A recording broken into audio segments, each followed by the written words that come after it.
Welcome everyone. Thanks for coming to today's seminar. It is great that we have Dr. Terry Yang from University of Cambridge today with us. Terry is actually a spray luminous. He did his bachelor and PhD in spray 2011 and 2016, got the degrees. And from 2017 to 2019, he worked as Marie Curie European Fellowship at EPFL Switzerland for the Perovskite-silicon tandem solar cells. And then after that, in 2021 to 2023, he worked at the University of Cambridge doing the all perovskite tandem triple-junction solar cells. Between this, I think you come back to CSIRO. Yes, in between. To do the commercialization of the perovskite tandem solar cells. Terry now is on a career break because I think he's a new father, a new chapter of life, and he has been working on different technologies for more than 20 years. Today he will talk about thermal co-evaporation for multi-junction perovskite solar cells. Let's welcome Dr. Yang. The stage is yours. Great, thank you very much, Kaiwan. Yes, so it's amazing that you've given me such a lovely introduction. And yes, so so my name is Dr. Terry Yang, and I was a former student here at SPRI. So as Kaiwan mentioned, both undergrad and PhD. So today I'll be presenting on the topic of thermal co-evaporation for multi-junction perovskite solar cells. So yes, I was what you mentioned, I'm just a former Marie Curie postdoctoral fellow at the University of Cambridge. So this is the work that I am presenting from 2001 to 2021 to 2023. Okay, yes. So just a bit about the contents. First, I'd like to start with a bit of introduction and background, and then a bit about my motivation and context for all my research in PV. And then I want to move on to the sort of global PV industry technology trends, which again, some of you may be quite familiar with. But also then I want to move on to perovskite-based tandems. I think that's a really a big growing field at the moment in PV. And then more specifically to thermal co-evaporation, which is quite a specific technique for perovskites. And then combining the two on this topic of all-perovskite triple-junction solar cells, followed by a bit of my views on sort of where the sort of field is going, as well as sort of general trends in PV. Yes, so here, okay, so going back again a bit. So UNSW, did my undergrad from 2007 to 2010. And I've in the fourth year, as many of you know, there's typically what you call an honours thesis or honours project. So back then, I was actually fortunate enough to have Professor Martin Green as a supervisor for the 46% efficient split spectrum cells project. The idea was we had a triple junction 3.5 solar cell with a very efficient silicon solar cell, and the idea was we would have a dichroic mirror, which is a special custom-made filter, which could split the spectrum, so some parts of the spectrum to a 3.5 solar cell, and then some to a silicon solar cell, and in return you get a very high efficiency. And I think that project has since continued since I left. And I think it's gone over 40% now. And then after that, I decided, okay, what sort of technology would sort of be interesting to work on? And at that time, I think one of the ideas was the idea of a silicon quantum dot or a silicon nanocrystal. And the idea is you can shift the bank of the silicon by changing the size of by using the idea of quantum confinement. So you can make these silicon quantum dots around 2 or 4 nanometers in diameter. And then you can sort of boost the band gap of silicon up to about, I think, we were working with 1.4, 1.7 electron volts. And then you can stack it onto silicon, bulk silicon, and then make a tandem. So after that, so I wrote a proposal, a Marie Curie proposal, to go over to Europe in Switzerland. I actually met with Professor Christoph Barlow whilst at a conference in Munich. And so we were just having a talk. Around that time was when perovskite tandems was starting to take off. So his group was sort of one of the early innovators in this perovskite-silicon tandem technology. And yes, so he introduced me to one of his team leaders, Bjorn Nielsen, who helped me write a proposal on the idea of a high-performance, wide bandgap, and stable perovskite-silicon tandem solar cell. And after that, I came back to Australia to work at CSIRO Energy. So they're up in Newcastle. So there's a lab there called CSIRO Energy up in Newcastle. They work on a lot of different things. I think initially they were more into the dye-sensitized solar cells and the organics. But now, again, like a lot of the groups, they've branched into perovskites. And so we're working on the idea of commercializing this perovskite-silicon tandems. And my job was more focused on the silicon side, with some of the trying to get the perovskite onto the silicon. And managed to make the first perovskite-silicon tandem for them back in 2020, using some. We actually had some wafers, precursor wafers here from UNSW.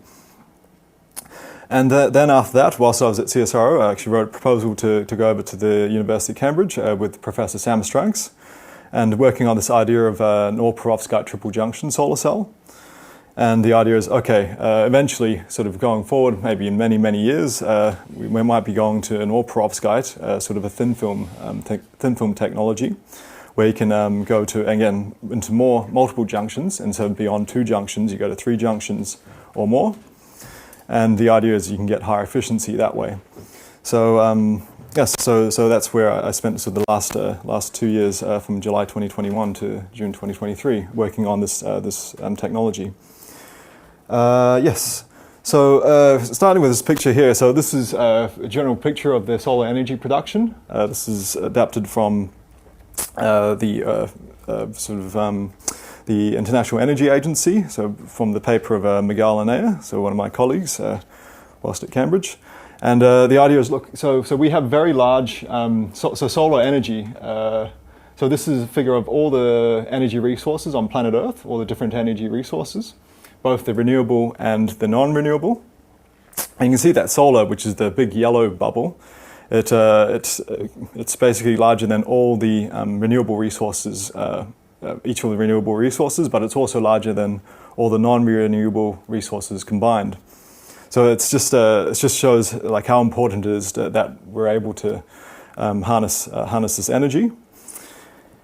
And in turn, on the top left figure, this is a figure of the sort of the PV supply chain, the manufacturing capacity of solar cells. So it's a little bit small, but I'll just point out each of the components. There's a polysilicon, there's wafer, there's cell, there's module. And you can see that every year that there's an increase in that module production capacity. And I think as of last year, 2024, so each of those components has gone beyond that 1,000 gigawatt capacity, so now into the terawatt scale, which is actually very amazing to see. And it's, of course, a testament to how far the field has come today. And it's just excellent from all the research that everyone's done over the course of many, many years, and it just shows how far the field has come. And of course, one thing is that there's actually, what happened is that there's actually a little bit of an overcapacity at the moment. So in turn, what happens is the price of silicon solar panels continues to drop. And so on the bottom left, there's a figure which on the y-axis is the average module sales price in US dollars per watt. And then you also have the cumulative PV module shipments on the x-axis. And those are both in log scale.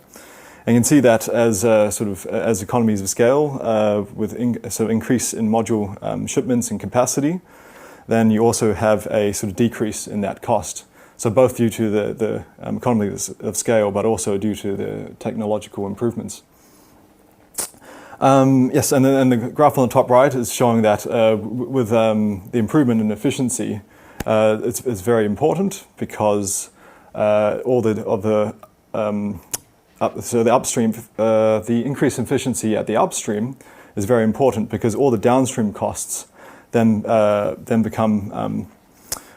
becomes more, let's say, more effective. So it's a bit small here, but you're looking at, say, from the cells. Then you now have for example, things like the frame, module frames, the module glass, the silicon, the labor, the land, and installation costs, and all the downstream costs then become more effective if you have a higher efficiency upstream. Okay, so I want to point out why efficiency is so important. So here is a figure from the International Technology Roadmap for Photovoltaics. So it's a consortium of experts from both industry and academia who try and sort of guess what the coming trends are for commercial PV. And you can see that with each new technology, so for example, there's PERC, and then there's PERC, which is in orange, and then you have TOPCon in the gray, and then followed by silicon heterojunctions in the yellow color, and then back contact solar cells in the light blue, and then you have silicon tandems in the very small, slightly darker blue at the top. So with each technology, so companies are starting to adopt each technology, and each technology over time gains market share. And why is that? This is because, so with each technology, say going from PERC up to TOPCon, so that's P-type PERC, I should mention. So going from P-type PERC up to N-type TOPCon, then you get an efficiency premium, and then going from, say, TOPCon, to N-type TOPCon to silicon heterojunctions, there's a bit of a gain again, and then up to back contact. And then you can see the orange squares, which are the tandems. And then there's a significant jump there. And the reason for that is for single junctions, they're limited by what's called the Shockley-Queisser single junction limit of efficiency. And for silicon solar cells, again, it depends what reference you're using, but it's probably somewhere around again, one of them is like 29.4, but also I think it's been revised up now, so closer to probably to 30-something%. But what I want to point out is that with tandems, then you sort of circumvent that limit, and then you can go to much higher efficiencies. And then, okay, this is similar for modules as well. You get the same trend with going to a much higher jump going towards tandems.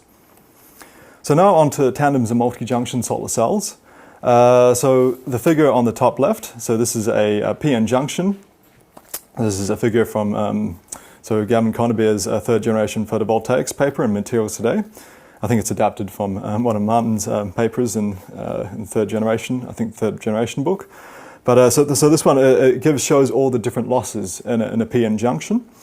Of course, the most as you see, the number one and number two. So number one are the non-absorption, so below band gap losses.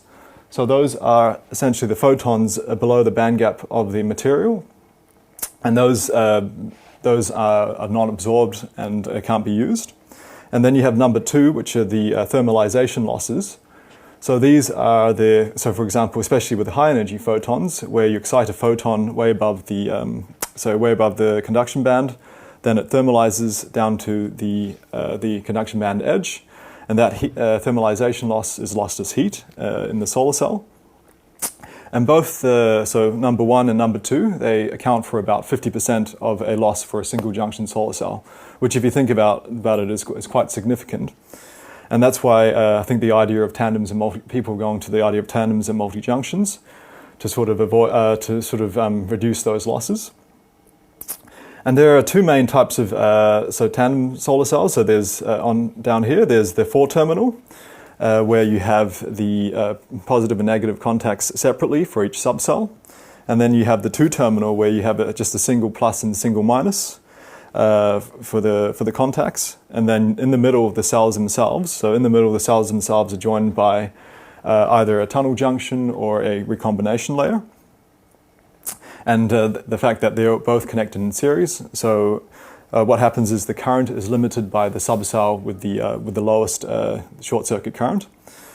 And yes, so on the right, again, with different band gaps. So these are sort of the optimum band gaps for a single junction, for a double junction, triple, and a quadruple junction.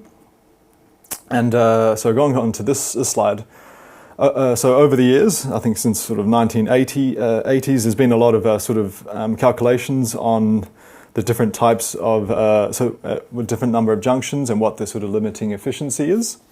So something sort of along the lines of you can see here. So for example, single junctions, you get a sort of limiting efficiency probably around 33%. Then with two junctions going up to about 45, three junctions, I think, depending on the one I've used there, sort of 50, 51, and then so on. And then infinite number of junctions for at least AM 1.5, one sun, sort of 68%.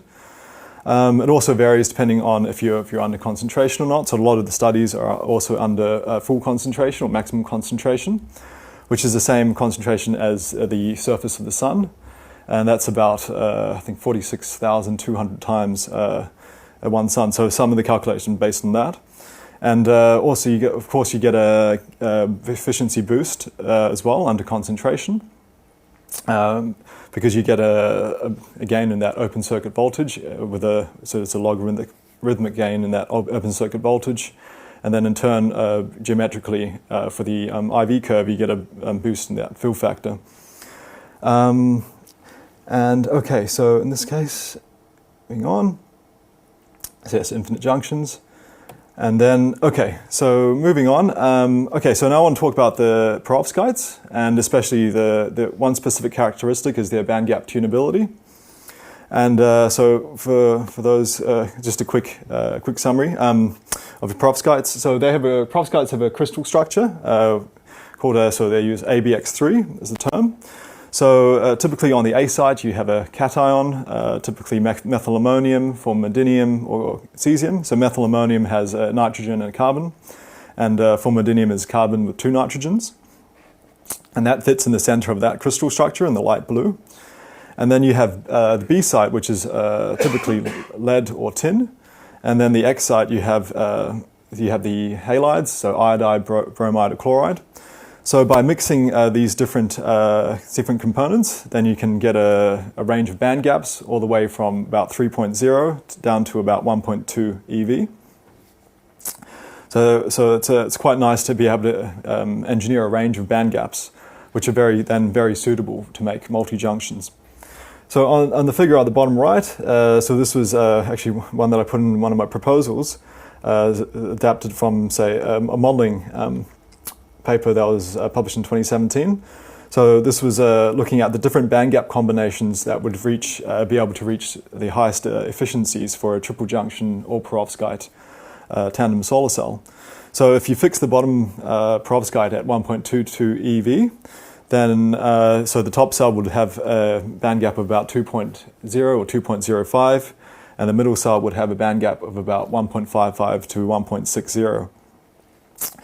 And yes, so with different band gap combinations, you can sort of try and mix the different band gap combinations, but also thickness is also very important because you want current matching in each of the different subcells. And so this is actually a figure. So going back to Perovskite-silicon tandems, this was a figure that we published back in 2022 in a review paper called Monolithic Perovskite-silicon tandem solar cells from lab to fab. So this figure shows all the published work on monolithic perovskite-silicon tandems since 2015. So just a few sort of notable points. So the first paper published by the MIT Stanford group. So this was done in 2015. And then EPFL CACM then again sort of took a sort of early start to this using an NIP structure. And then in 2017, ASU Stanford, they inverted the structure. They came out with what you call a PIN type perovskite-silicon tandem, where they actually started, they had the N-type layer on the top, which meant that previously they had the P-type layer at the top. So the P-type layer at the time was SPIRO OMATAD, which is quite parasitically absorbing. So a lot of the light coming from the front of the solar cell would get absorbed in that front whole transport layer surface, whole transport layer, and that meant that you would actually have less current left for the cells underneath. So the idea of switching over to a PIN solar cell allowed much more current for the actual tandem device. And then another sort of quite innovative idea was to put the perovskite on textured silicon. So prior to the paper published in 2018, so the EPFL-CACM came out with a paper that coated perovskites on textured silicon. So they did this by actually using a template, templating with lead iodide and cesium bromide, and then spin coating the FAI and FABR solution on top, which allowed the perovskite to coat conformally onto textured pyramids. And this is important because all of the silicon in industry, they all use textured pyramids. And the idea is you probably you want to also be able to match the new technology to that of the existing silicon industry. And so with that textured silicon, you also get a lot more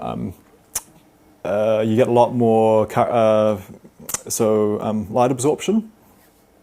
And this is very important because then you end up with a high short circuit current. That's especially important for the silicon underneath for the longer wavelength photons. And then in 2020, there was also the idea of, we want to use full solution processes, perovskite solution processes. And this group here from University of Toronto and KAUST, as well as North Carolina at ASU around the same time, they went, okay, what if we make smaller pyramids at the front of the silicon? And this would allow us to use solution processes for perovskites to deposit entirely on the solar cell, because solution process perovskites still had the higher efficiency, rather than sort of two-step processes or other methods. So the idea is that they were able to make smaller pyramids at the front of the silicon, and then they would coat the silicon solar cell with their perovskite film. And actually, they came up with some very nice devices there. And actually, so over time, many other groups, of course, UNSW as well, have also on this figure, come up with a lot of new devices. And another important aspect is to make large area devices, because a lot of these devices on this list are actually very small area devices. But if you want to go into industry and be able to manufacture these at large scale on large size wafers, it's very important to be able to make the perovskite conformal on large areas. And it's actually quite tricky if you think about in terms of the thickness ranges of the materials. I mean, silicon itself, you're getting 100, 150, 160 microns in thickness. Whereas when you're working with perovskite, you're dealing with like hundreds of nanometers, or 1 or 2 microns. So it's the sort of the scale is very different when it comes to dealing with the thicknesses. And so moving on, of course, LONGi now has the new record for the perovskite-silicon tandems. So they've got a record of 34.6%, and this is fairly recent. So what they did was they actually have the standard pyramid sizes for the rear part of the silicon solar cell, and they use small pyramids for the top part of their silicon solar cell, and then they coat the perovskite on top. And they've got very nice passivation strategies for the interfaces, especially between the perovskite and the C60 layer. And of course, LONGi also has very nice silicon bottom heterojunction cells, and so it's a very amazing record that that they've achieved here. So yes, so this is just a quick picture of so one of the devices that I made at CSIRO. So one of the first perovskite-silicon tandems there. So that they were again a group that was worked a lot on the dye-sensitized and organic solar cells. So you can see some of the their record devices there. And moving on. So here is the NREL solar efficiency chart that I guess most of you have seen. So I just want to point out with perovskite-silicon tandems and perovskite-perovskite tandems, you can see that their efficiency records have risen very, very quickly. So you see here now perovskite just a bit over 30%, perovskite-silicon 34.6%. Yes, so it's just obviously a lot of work from a lot of researchers around the world have been able to make this happen. And I think they're one of the highest amongst the non-concentrator solar cells. So you can see the top curve there is the non-concentrator, the top curve with the inverted hollow triangles. Those are the 3-5 multi-junction solar cells, and that's with concentrated sunlight. And then after that, so everything else, so below there, those are the sort of the one sun efficiencies. So again, perovskite-silicon, I'd say probably in terms of the third technology that has the highest efficiency, which is again very interesting to see. And I'm sure in the future there will be more records to come as well. So far, it's again very, very tricky to sort of look at sort of other technologies that can be combined with silicon, of course. Some people, of course, have tried 3-5s, with the highest 3-5s being the highest efficiency sort of technologies being put on silicon. Is also quite interesting. Although, of course, 3-5s are very difficult to manufacture. So in the sort of very large, in terms of large-scale manufacturing. So now more specifically, I want to talk about so my work on the triple-junction perovskites. So recently this paper was published back in January this year. So the idea was we incorporated thermal co-evaporation using the technique of thermal co-evaporation in making an all-perovskite triple-junction solar cell. And so there are definitely some advantages with doing this, as I'll show. Okay, so what is thermal co-evaporation? So here's a figure of comparing solution processing with thermal co-evaporation. And on the left, so solution processing for perovskites, there's the one-step deposition up here. Then there's the two-step deposition. So where you spin coat one precursor followed by another precursor, and then you would then anneal the perovskite. And then you have the solvent engineering, so using things like anti-solvents like chlorobenzene or ethyl acetate to form that perovskite, as well as things like gas quenching. So these are sort of solution processes, and they're very standard. And over 99% of papers published in perovskites that process perovskites use solution processing, and actually less than 1% use vacuum deposition. And there are different forms of vacuum deposition. There's like CVD, there's thermal evaporation, as well as even, I think, seen one paper even doing sputtering. So even within thermal evaporation, there are different types. There's the sequential deposition. So you evaporate the first precursor followed by the evaporation of a second precursor. Or it can be even a mix and match. You evaporate the first precursor, and then you can spin coat the second precursor as well in solution. So that was the concept used by EPFL CSEM to make the perovskite on the textured silicon. And then there's also the single source evaporation where you put all the perovskites precursors into one crucible, you melt it, and then you evaporate it. Although the issue with that is it doesn't really work well with organics, so it's really reserved more for the inorganic perovskites, simply because the temperature ranges for the organic components and the inorganic components are very different. And this is where multi-source co-evaporation comes from. So the idea is that you can have different, the idea where it comes from is you can have different perovskites. So precursors, for example, what we use is lead iodide, cesium bromide, so lead bromide, and then formaldinium iodide, which is one of the organics. And then you can evaporate them at different rates, and then they would all combine onto at the substrate surface. Okay. So that was the one that we primarily used. And here, so for the 3 active layers that we used in our triple junction solar cell, for the top subcell we used 4 sources, so cesium bromide, lead iodide, formidinium iodide, and lead bromide. And then for the middle subcell we used formidinium lead iodide, so FAPBI3, so lead iodide and FAI. And then for the bottom subcell we actually ended up having to spin coat, simply because actually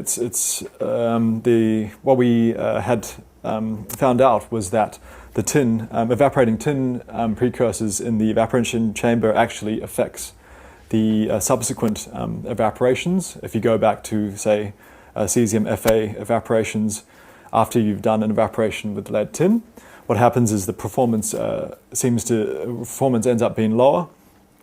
The reasons for that were still unsure. Could potentially be, say, outgassing of, say, these more volatile say tin iodide, as well as sort of we think of some sort of contamination or some condition with the chamber with evaporating these different materials. And I think other groups have also seen this as well. So especially evaporating organics. I think groups have evaporated things like 2D materials, which have sort of affected the environment inside the chamber. And especially with organic materials, they're very much more volatile than the inorganics. So that could play a part as well. So I just want to acknowledge my colleague, Chien-Jen, who did a lot of the earlier sort of groundwork for the evaporation over at Cambridge. So he was the first one to develop the triple source evaporation with these 3 sources, and he managed to get devices over just over 18%. And he found that similar to solution process perovskites, you actually need a little bit of an excess of lead iodide to make efficient devices, sort of between 10 and 20%. And then he was able to make very efficient tandems using 4 sources. So he added a lead bromide source to go up to higher band gaps. So you can see the figure on the bottom right.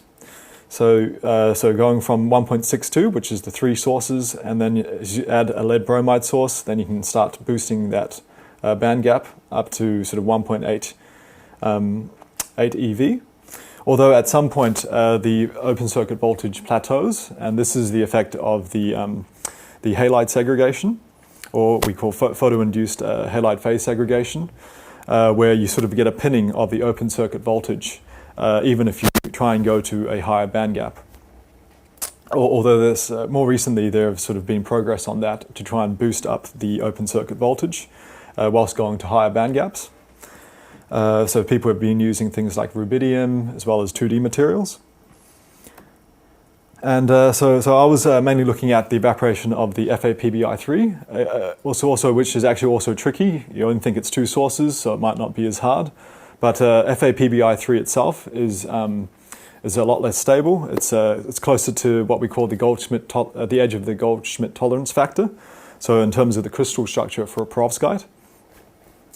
So usually when you add cesium in, it makes the perovskite a bit more stable, or the FAPBI3 perovskite a bit more stable. So with the 2 sources, so the basically the range with which you get stable or more efficient performance devices is smaller. And so here's a figure of our thermal evaporator. So it comes with 3 low temperature sources, which are the lead iodide, cesium bromide, and lead bromide. And then we have a special, quite insulated source. So for ultra low temperature, for the organics like the FAI. And then in the evaporator we also have 2 sources for the metals. And it's actually quite an interesting evaporator because it has cooled walls. So we actually cool the walls with liquid nitrogen. So we try and avoid that outgassing from the surface of the walls. I think this is sort of an improvement to a lot of earlier evaporations that a lot of groups have made. I've heard a lot of problems with groups having outgassing of organic components. And so here was something interesting that we also found, which is one of the issues with evaporation, which is the degradation of the formidinium iodide when you try and evaporate.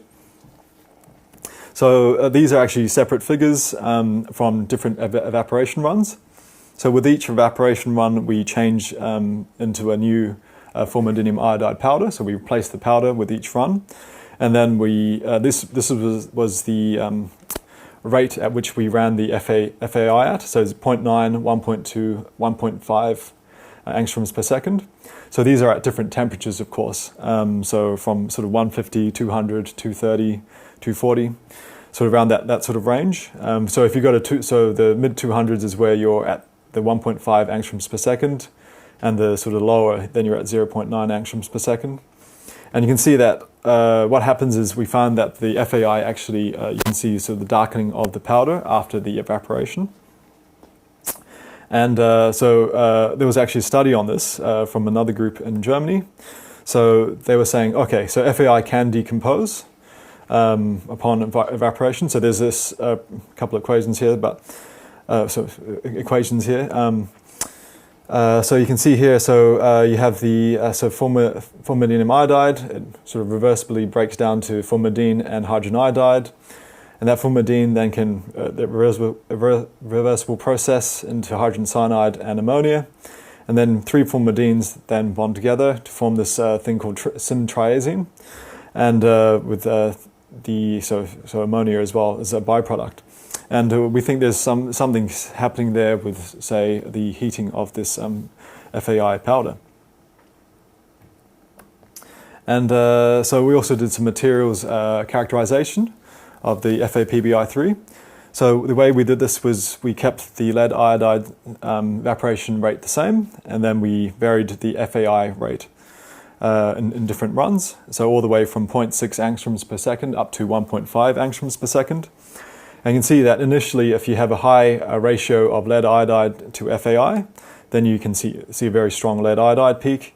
And then you also see a little bit of the delta non-perovskite, or the yellow phase of the perovskite. And and then as you start increasing the FAI rate, then you start the peak starts to decrease, and then you get this 100 of the actual FAPBI3 that you want. And as you go further on and beyond a certain rate, then you stop getting that perovskite peak. So there's sort of an optimum around 0.9, 1.1. And also we did some PDS to study the film. We can see that the best absorption, again at 0.9, starts to decrease down to 1.2, again at 1.5. You lose that absorption of the perovskite, and we can actually see that in the color of the film. And it measures. We also measure the Urbach energy, which is a measure of the disorder in the film. So actually, surprisingly, it's sort of the other way around. The 0.9 angstrom per second actually had the highest Urbach energy versus the 1.5, which is lower. And so this is, it's probably also to do with the size of the grains as well. And we think the 1.5 seems to have a slightly larger grain size compared to the 0.9, even though it's the perovskite itself, the quality of the perovskite isn't as good. Okay, and then of course the SEM, looking at evaporated perovskites, and this is on ITO glass with a thin layer of MEO 2-packs. And our devices, so at the moment, so the field has sort of come to the point where you have a whole transport layer that's made of the self-assembling molecule. So either MEO 2-packs, some people use MEO 4-packs or even 2-packs. So this is very nice, very thin whole transport layer for perovskites that most people have been using. And for the electron transport layer, it's mainly the C60. And a lot of people now are working on the interface recombination between the C60 and the FAP and then perovskite, using a lot of things like 2D materials or other passivation additives. And so yes, we had basically for each we had a 1 inch by 1 inch solar cell with 8 pixels. Each pixel is isolated, so we can actually measure all 8 at the same time. So this is just in terms of device design, it's I think we think it's quite innovative. Whereas previously, I think a lot of groups are still using a shared sort of junction, which makes actually measuring a lot more time consuming. So yes, okay. So of course, there's always an optimum in terms of the FAI rate with the PBI2 rate. So we have the FAI rate here, so we can see 0.6 when you have the most lead iodide to FAI ratio. And as you start moving to more FAI, then you start losing that open circuit voltage. Of course, the lead iodide itself does help passivate the grain boundaries in perovskites. Again, to some extent, it also is also sort of impedes a little bit of the short circuit current, it seems. So again, it's an optimum, and we think it's somewhere around 0.9 for the FAI and 0.6 for the lead iodide. And you can see here, if we go beyond a certain FAI evaporation rate, and the rate also with the higher temperature, then you can see that you get this sort of oranging of the film. So we think it could be due to the FAI degrading, but also, of course, it's you're too far beyond, too far one way in the ratio between the formidinium iodide and the lead iodide. So now on to the monolithic triple junction solar cells that we made. So on the figure, it's a figure on the left. So this is a schematic of the actual device that we made. So it's a very, very complex device with a lot of different layers. So there's the minimum of 14 layers that needed to be used. And it actually takes a lot of effort just to basically set up and make one of these devices. It takes about 3 to 4 days in total.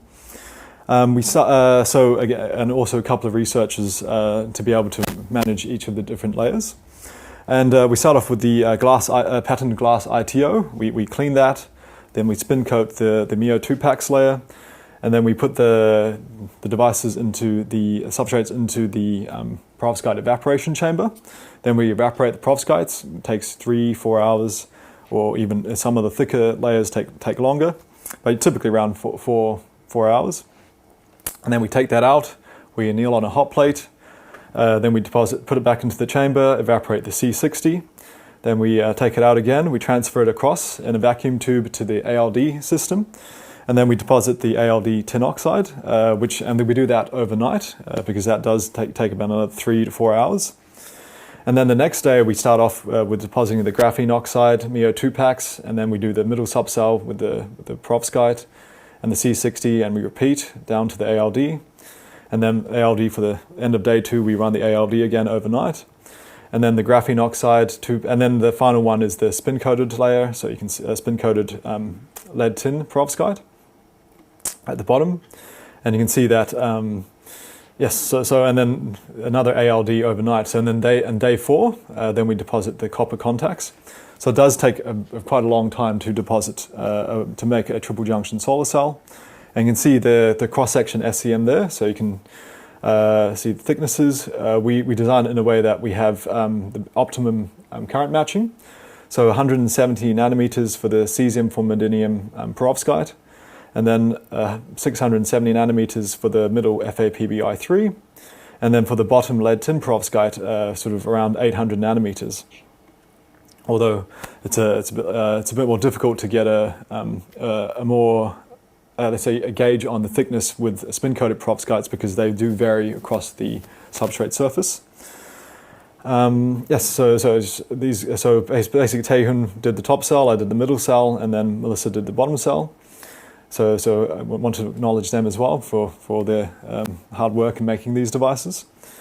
And so here we have Guada and Miguel. So they basically they did the optical modeling for this device. So we actually need to get the using ellipsometry. We got the complex refractive index of all the different perovskite layers, and then we also have the refractive index of all the other layers as well. And from there, they can run a model, a transfer matrix model, whereby they can then sort of estimate what thicknesses and what band gap combinations you need to make the best triple junction solar cell. So here it is looking at the thickness optimization. So we have the top cell thickness ranging from, say, 0 to 400, and the middle cell thickness from 400 to 800. And you can see sort of an optimum occurs sort of around, for the model, around sort of 600 for the middle cell, and around 100 and I think about 180 for the top cell. So we're actually not too far from that optimum. Although in reality it's slightly different. So here we have the EQEs of the triple junction solar cell. So the top cell here has top cell band gap 9.6, top cell, so JSC of 9.6, middle cell 9.3, and a bottom cell 9.0 milliamps per square centimeter. So overall, that's not actually too bad for some of our earlier devices. So this is, if you say, fairly close. Again, with the monolithic series-connected multi-junction solar cells, the short-circuit current is always limited by the subcell with the lowest short-circuit current. So in this case, it's the bottom solar cell here. And so we also ran the model, so we made the same thicknesses, so we can try and compare how well our model matches the actual experimental result. And here we have 9.5 for the top cell, 10.4 for the middle, and 9.1 for the bottom. So again, it's not too different, apart from there's a bit of an overestimate for the middle subcell. So again, very quite interesting to see, and of course with this modeling, it helps with making of future devices. And also there are some subtle differences, of course. With modeling, you get sort of these interference fringes because it assumes a very reflective rear surface, whereas in reality, for making an actual device, there's probably a little bit of roughness with the actual solution processed perovskites. And then, so here the PV parameters with the VOC, JSC, fill factor, and efficiency. And then we actually, again, I haven't presented this, but we actually ran our devices we ran some stability tests for our devices. Again, but we only managed to get up to about 100 hours. So here, we do show it here, about 100 hours here. Again, we wanted to go for longer, but I think the system somehow just cut off around 120 hours. But yes, so our device was actually still performing reasonably well even after 100 hours. So actually above its initial efficiency after 100 hours. So we attributed that to the tin oxide. One of the layers that helped us a lot was the tin oxide ALD, because that's I think one of the key layers for making these tandems. The tin oxide ALD is very efficient at blocking things like moisture. So when we actually deposited perovskites, and we added the tin oxide ALD layers, and we dropped drops of water on the surface, and we would see how long it would take to get through. And it's just quite impressive how even 25 nanometers of this ALD deposited tin oxide can block moisture, which is very important if you want to, especially for solution processed multi-junction solar cells. Okay, so we also had a look at sort of future design improvements and what can the field do to make, say, more efficient triple junction solar cells. So we looked at sort of a range of all the different band gaps for the perovskites, so the bottom, middle, and the top, as well as sort of thickness range for these perovskites. And you can see for sort of an optimum idea, and then together with things like front surface anti-reflection coating, and optimizing sort of thicknesses of the ITO. And yes, so as I mentioned, so obviously some assumptions. Again, with these modeling, this is just an optical model. So things like the ITO we have down to very thin, only at 65 nanometers.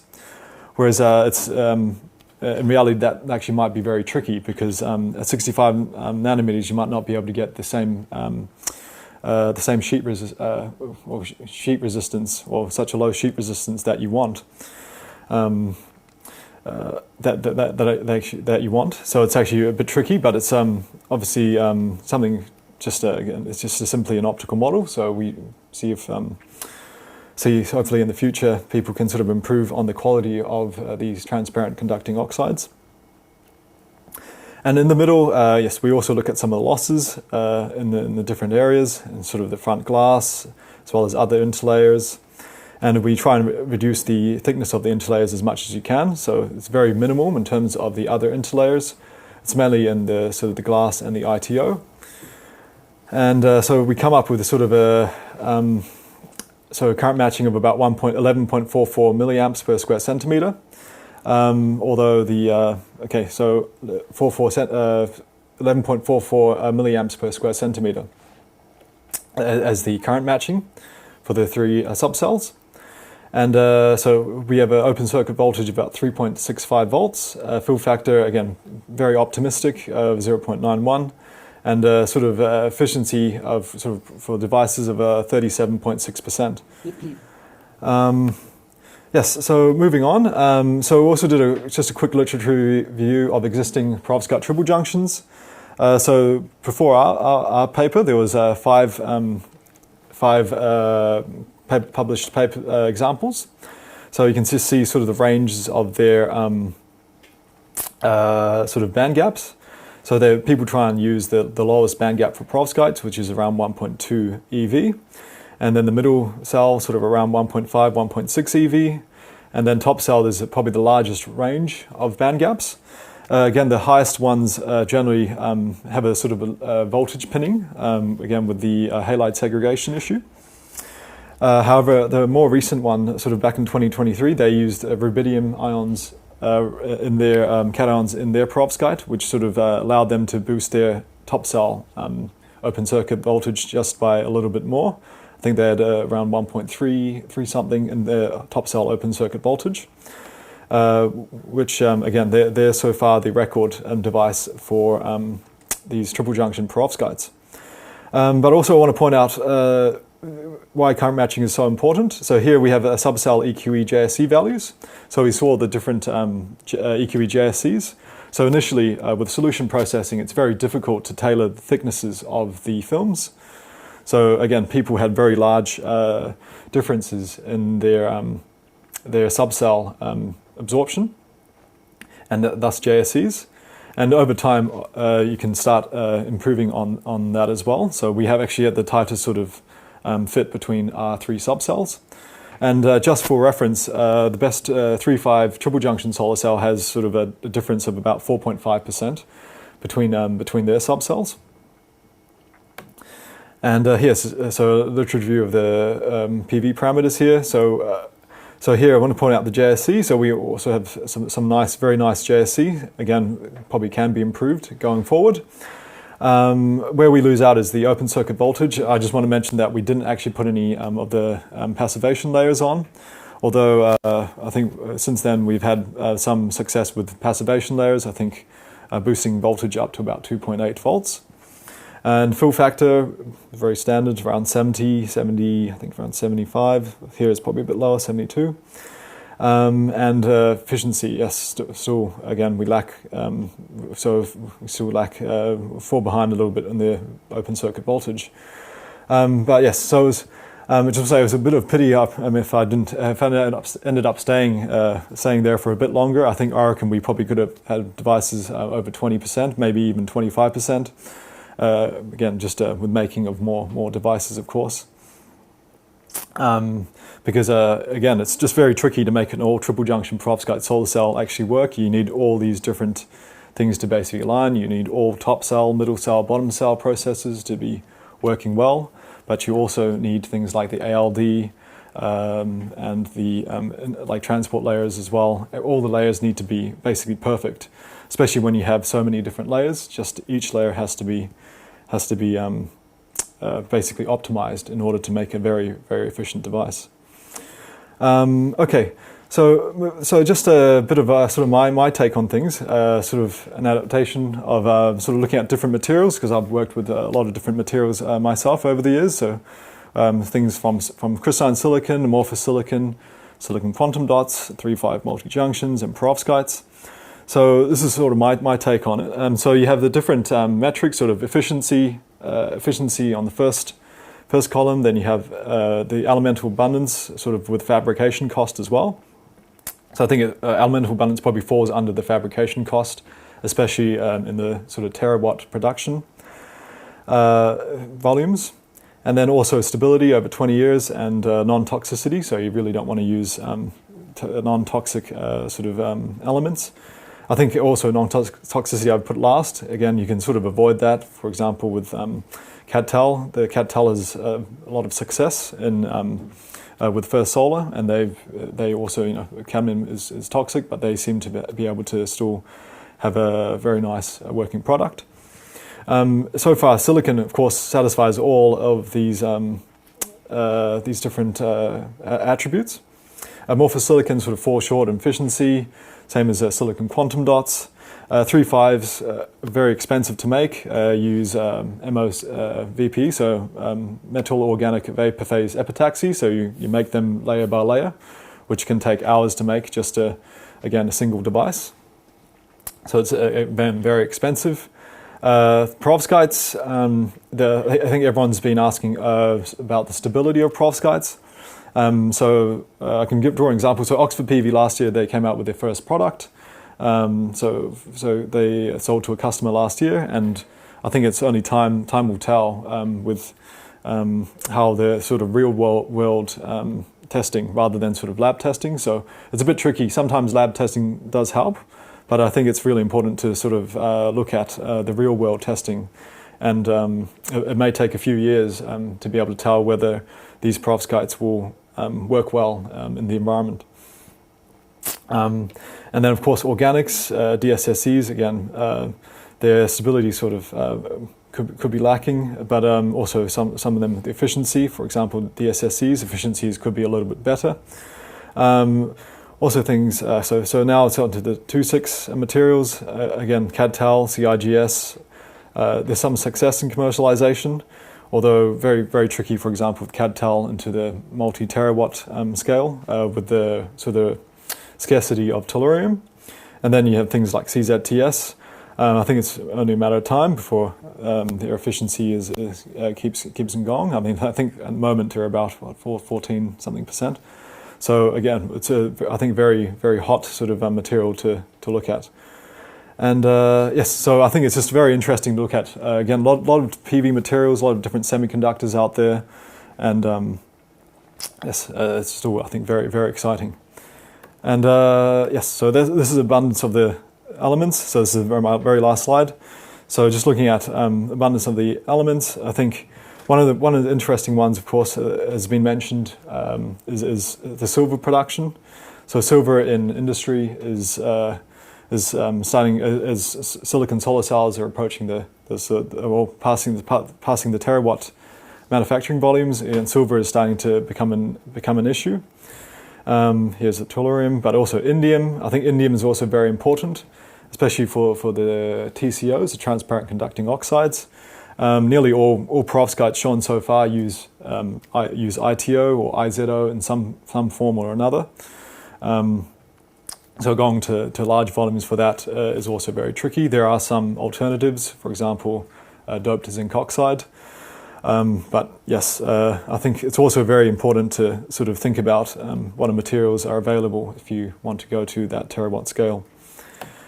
And yes, so I would like to thank my funders, the European Commission, as well as the Henry Royce Institute. And yes, so I welcome any questions. Thanks. Let's go to the next talk. We are open for questions now. Are there any question for Tandem? Juan? Juan, yes. Thank you very much for that overview, and it's great to see that you can actually grow a full triple junction device. I was really interested in seeing that your results show a really small EQE. When an EQE is less than 90% in silicon, something's really wrong. Mm-hmm. But I don't know what it means necessarily in perovskites.